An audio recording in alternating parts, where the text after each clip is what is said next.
So this is a quick video to show you how to remove the shock absorber.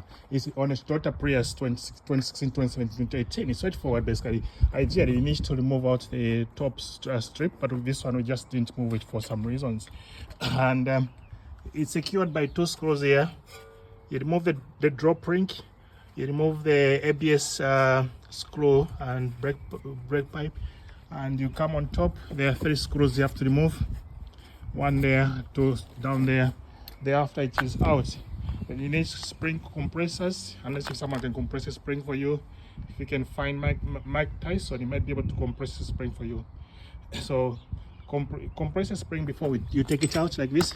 You compress it. After that, remove the top screw, and the whole shock absorber should come apart and change.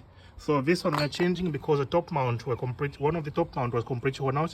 So this is a brand new one. This is the old one. Can you see the difference? This is where the noise was coming from. So I've changed it.